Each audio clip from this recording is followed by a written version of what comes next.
सहनाववतु सहनौ भुनक्तु सवीर्यं कर्वावहै तेजस्विनावधीतमस्तु मा विद्विषावहै। ओम शांति शांति शांति। हरि ओम।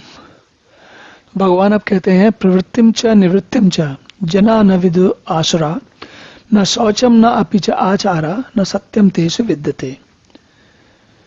तो कहते हैं कि आसुर स्वभाव वाले मनुष्य प्रवृत्ति और निवृत्ति इन दोनों को ही नहीं जानते, इसलिए उनमें न तो बाहर भीतर की शुद्धि है, न श्रेष्ठ आचरण है, न सत्य भाषण ही है।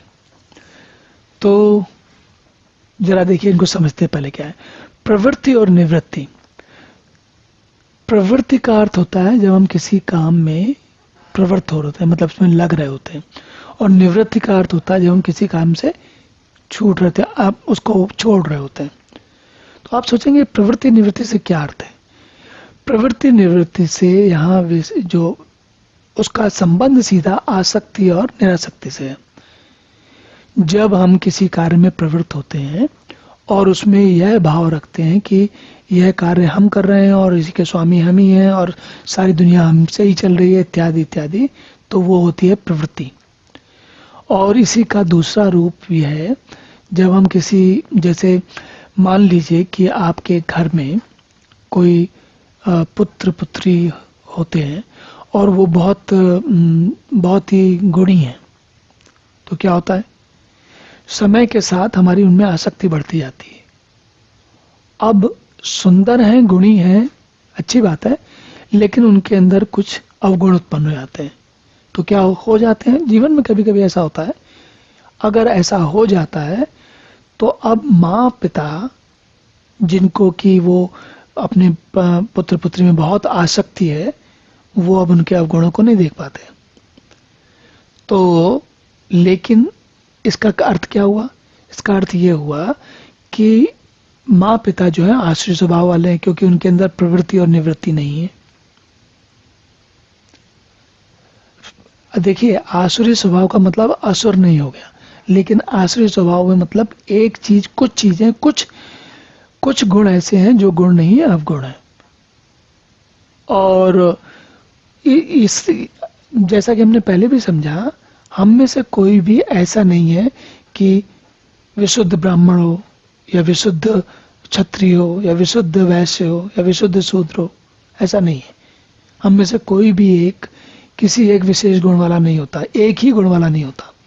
तो इसी प्रकार जैसे आसुरी स्वभाव है, तो अगर प्रवृत्ति और निवृत्ति नहीं है, अगर व्यक्ति प्रवृत्ति और निवृत्ति दोनों को नहीं पहचान पाता, इसका मतलब है वो दैवी संपदा उसको नहीं मिली, वो उसको समझ में नहीं आता, जल्दी समझ में नहीं आता, पता नहीं चलता।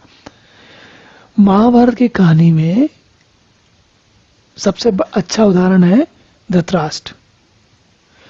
धृतराष्ट्र बुरे व्यक्ति नहीं है, लेकिन दुर्योधन के लेकर इतने आसक्त हैं कि प्रवृत्ति और निवृत्ति उनको कुछ समझ में नहीं आ रही। और इसके कारण जब प्रवृत्ति निवृत्ति समझ में नहीं आ रही तो शुद्धि नहीं है।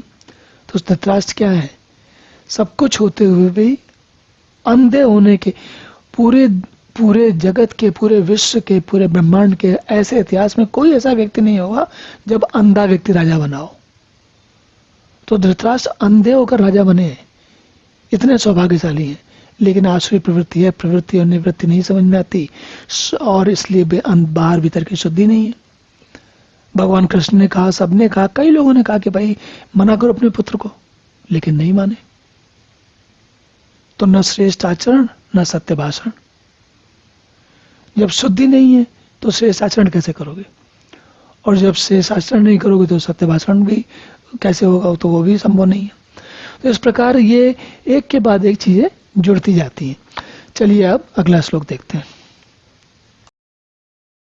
ओम पूर्णमिदः पूर्णमिदं पूर्णात् पूर्णमुदच्यते पूर्णस्य पूर्णमादाय पूर्णमेवावशिष्यते।